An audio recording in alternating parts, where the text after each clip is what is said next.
Avez-vous envisagé, ne serait-ce qu'un instant, que la clé de votre épanouissement financier ne réside pas dans des formations coûteuses, des emplois harassants ou des efforts titanesques, mais dans un verset biblique que vous avez lu sans y prêter attention. Un verset pourtant évident sous vos yeux, que la plupart ignorent. Imaginez, ce verset, correctement appliqué, pourrait briser des chaînes ancestrales, guérir des blessures enfouies et vous conduire à une véritable prospérité. Croiriez-vous une telle assertion? Je suis Napoléon Hill et ce que vous allez entendre n'est pas une simple supposition, c'est un appel.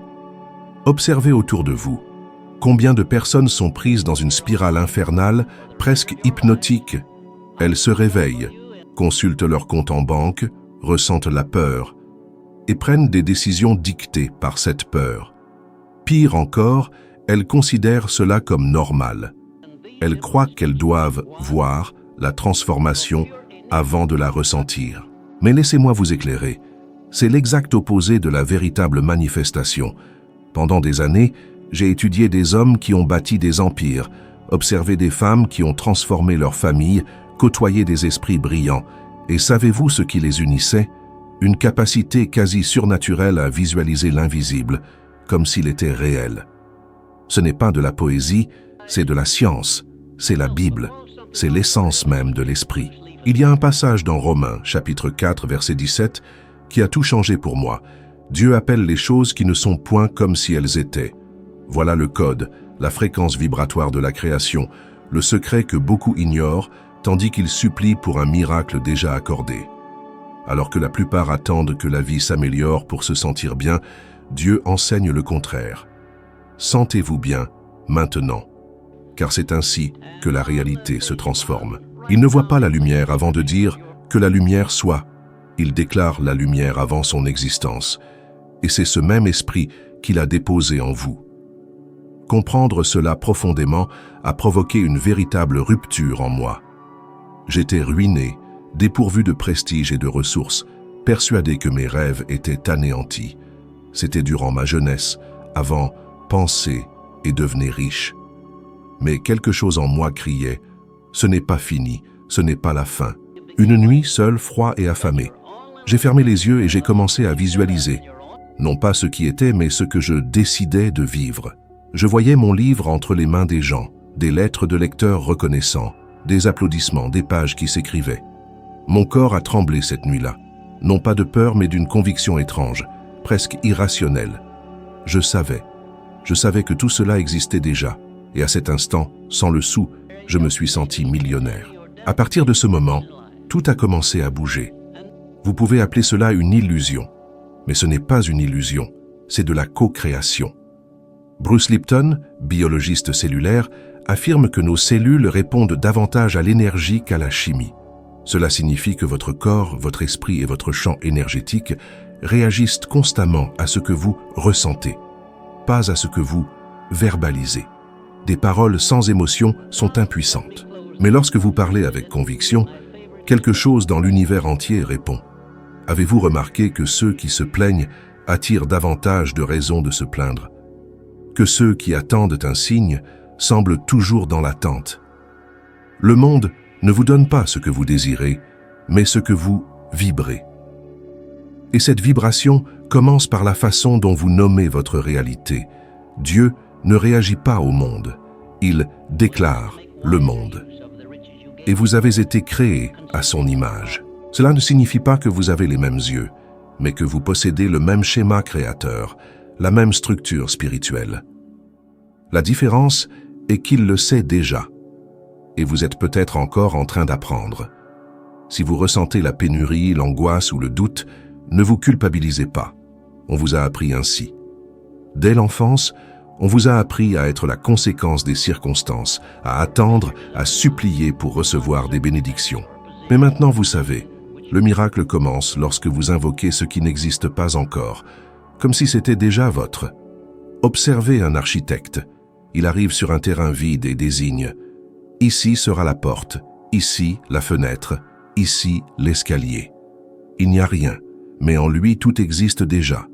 Il voit parce qu'il a choisi de voir. Et c'est ce que le verset nous invite à faire, voir l'invisible avec les yeux de la foi créatrice. Ce n'est pas de la magie, c'est une décision. C'est une technologie spirituelle. C'est de la science appliquée à la spiritualité. Et plus encore, c'est un héritage, car cette façon de créer n'est pas réservée à quelques élus. Elle est destinée à tous les enfants du Créateur, à vous. Mais elle doit être activée. Et comment l'activer? Commencez par dire « Merci Dieu », car c'est déjà fait. Même sans voir, sans sentir, même si cela semble un mensonge. Avez-vous vu un enfant jouer à faire semblant? Il ne fait pas semblant. Il vit la scène comme réelle. Et voilà le secret. Jésus a dit que nous devons devenir comme des enfants pour entrer dans le royaume des cieux. Pourquoi? Parce que l'enfant croit sans limite, imagine sans restriction, entre dans l'état vibratoire de ce qu'il désire être. Et vous? Comment vivez-vous aujourd'hui? Comme une victime de vos factures, comme un esclave de la peur, ou comme l'héritier d'une promesse faite avant même la création du monde? La vibration du déjà fait n'est pas une technique, c'est une identité. Et lorsque vous atteignez cet état, tout commence à bouger en votre faveur. Non pas parce que vous avez supplié, mais parce que vous avez activé le même champ qui a mis l'univers en mouvement au commencement. Vous attendez trop. Et en attendant, vous déclarez sans vous en rendre compte « Je n'ai pas encore ». Mais la véritable création a lieu lorsque vous dites « J'ai déjà »,« Je suis déjà »,« Je vis déjà ». Car cela met en mouvement le monde spirituel, déclenche l'héritage. Alors maintenant, arrêtez-vous, sentez, respirez et déclarez « J'invoque maintenant la réalité que j'ai choisi de vivre. J'invoque comme Dieu invoque. Je déclare « C'est déjà fait ». Car en ce moment, tout le champ vous écoute. Et il répondra. Il répond toujours. Mais seulement à ceux qui osent invoquer. La foi. Peut-être l'élément le plus mal compris du cheminement humain. Les gens la considèrent comme un ornement spirituel, une belle expression pour les prières, les offices religieux et les phrases de motivation. Mais ce que peu de gens comprennent, et j'ai appris cela au prix fort, c'est que la vraie foi n'est pas un concept religieux, c'est une force créatrice, et plus encore, le seul antidote connu contre l'échec. Je l'ai affirmé il y a des décennies, et je le réaffirme aujourd'hui, avec encore plus de certitude.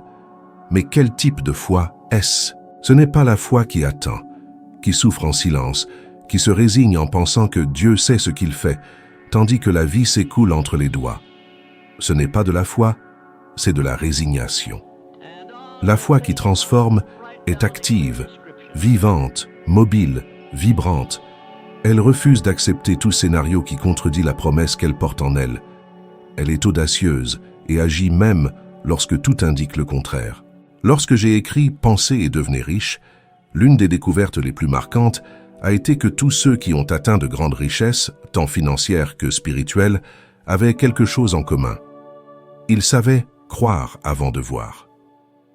Ils n'étaient Dieu pas plus intelligents, n'avaient pas toujours les moyens ou le soutien, mais ils possédaient un feu intérieur inébranlable.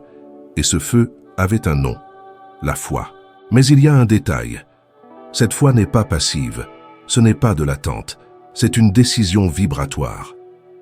Lorsque quelqu'un dit « je crois », mais que son corps tremble de peur, que son esprit s'inquiète, que son cœur se ferme, le champ spirituel ne répond pas. L'univers n'écoute pas les mots, il écoute les fréquences. Combien de fois avez-vous déclaré votre foi, répété des affirmations positives, des prières, des promesses? Mais intérieurement, une voix disait « cela n'arrivera pas ». Et vous ne vous en rendez peut-être pas compte, mais chaque fois que cela se produit, vous sabotez ce qui pourrait être un grand tournant. Le doute est un poison pour la graine de la manifestation. Une seule goutte empêche la floraison. Eliane, une femme que j'ai suivie attentivement, a compris cela viscéralement. Mère célibataire, sans revenu fixe, submergée par les dettes. Elle aurait pu abandonner. Mais lors d'un office religieux, elle a entendu le verset de Romains, chapitre 4, verset 17. Et quelque chose s'est produit. Elle a ressenti. Ce n'était pas une compréhension intellectuelle, c'était quelque chose de plus profond qui a touché son esprit. Elle est rentrée chez elle, a imprimé ses factures impayées et a écrit dessus « Payé au nom de Jésus ». Pourquoi? Parce qu'elle a compris. Je dois agir comme si j'avais déjà reçu, même si mes yeux disent le contraire. Les jours suivants, elle marchait différemment. parlait différemment, dormait paisiblement. Non pas parce que la situation avait changé, mais parce qu'elle avait changé. Et lorsqu'elle a changé, la réalité a dû changer également. 2 mois plus tard, une proposition de travail inimaginable est apparue. Mais ce qui l'a le plus surprise, ce n'est pas l'argent, c'est de constater qu'avant même l'opportunité, la peur avait disparu. L'abondance a commencé intérieurement. C'est cela la foi vivante, qui agit comme si c'était déjà fait, qui ne dépend pas de preuves pour exister. Et pourquoi cela fonctionne-t-il? Parce que le cerveau, selon les neurosciences modernes, ne distingue pas ce que vous ressentez intensément de ce qui se produit réellement. Bruce Lipton et Joe Dispenza l'ont prouvé. Si vous vivez émotionnellement un état de victoire, le corps réagit, le champ quantique répond, et l'invisible commence à s'organiser pour manifester cela. Mais voici le grand secret que la plupart ignorent. La foi qui déplace les montagnes ne fonctionne que lorsque vous cessez d'attendre. Attendre, c'est déclarer l'absence, répéter quotidiennement. Je n'ai pas encore. Cela retarde tout, crée un champ de pénurie autour de vous, où la vie n'arrive jamais, car vous envoyez toujours le signal qu'elle est encore à venir. La vraie foi est l'opposé. Elle dit « J'ai déjà reçu ». Même avec un compte à zéro, avec un diagnostic en main, avec le cœur brisé. Elle affirme audacieusement « Merci Dieu, car c'est déjà fait ». Et cette vibration, cohérence entre la pensée, le sentiment et la déclaration, crée un impact spirituel si puissant que la réalité environnante ne résiste pas. Elle se plie, se restructure, se soumet. Vous pouvez vous demander « Napoléon, comment activer cette foi si je suis fatigué, désabusé, si tout a mal tourné ?» Commencez petit. Choisissez un domaine de votre vie. Fermez les yeux. Visualisez ce à quoi cela ressemblerait si c'était déjà résolu. Ressentez la gratitude comme si le miracle avait déjà eu lieu. Et dites « C'est déjà fait, c'était déjà fait.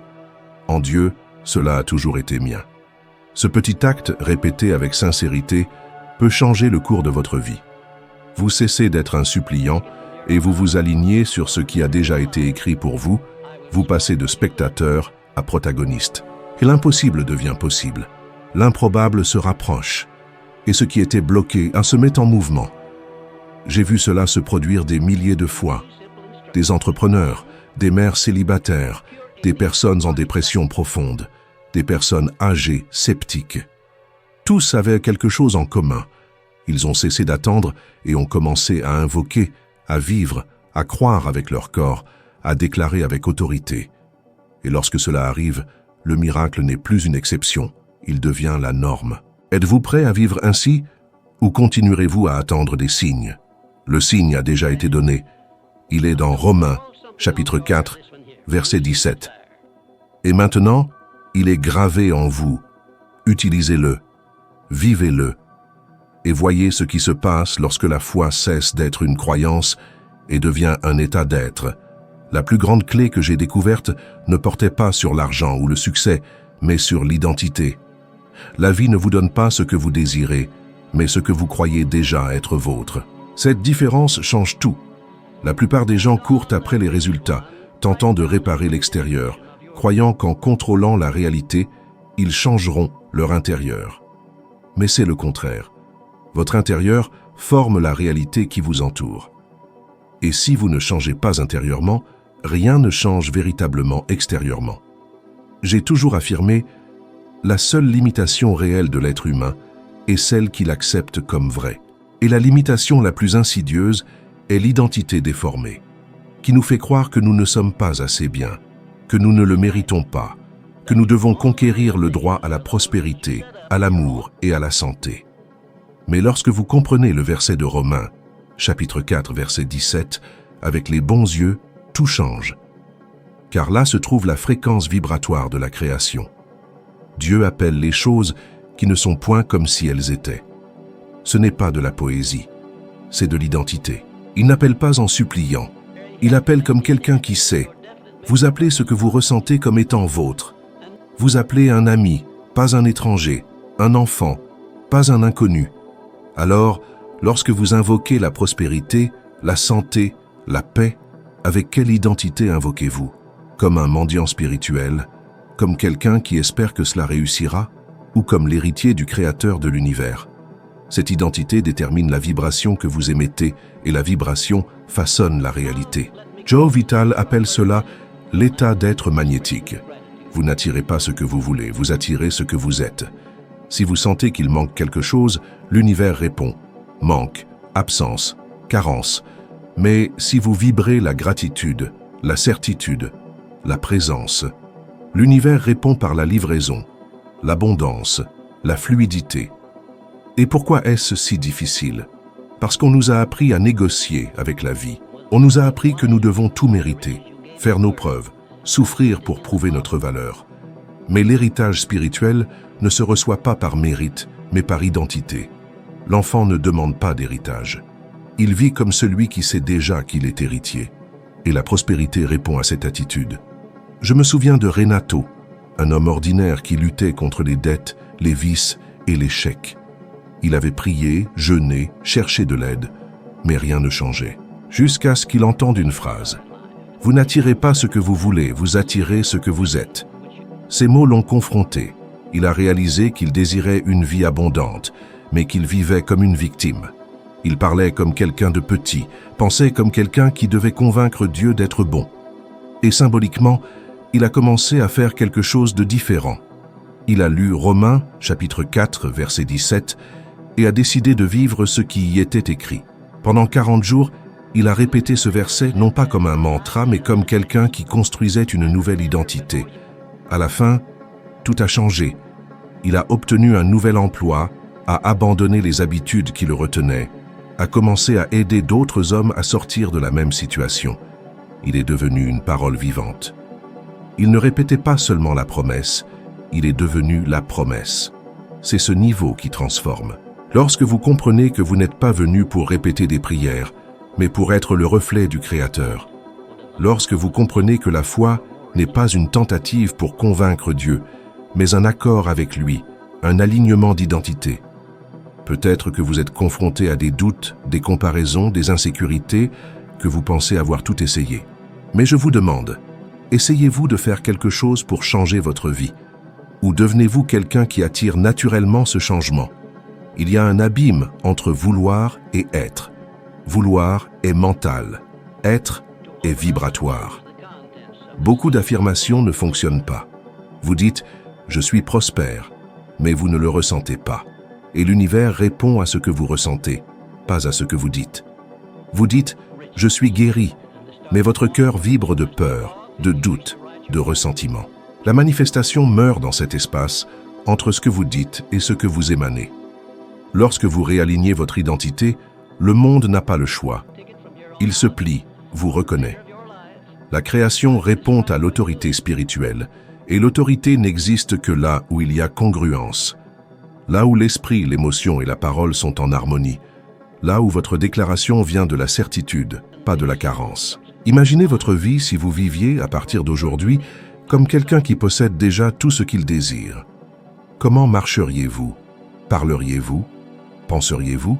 Quelle expression auriez-vous au réveil? Quelle décision prendriez-vous? Quel type de personne attireriez-vous? Ce changement commence maintenant, non pas lorsque tout sera résolu, mais lorsque vous déciderez de vivre comme celui qui a déjà gagné.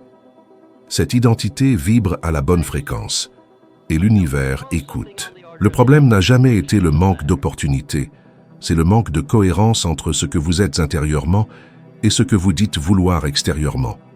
Et cela peut changer. À tout moment, il suffit de prendre une décision invisible.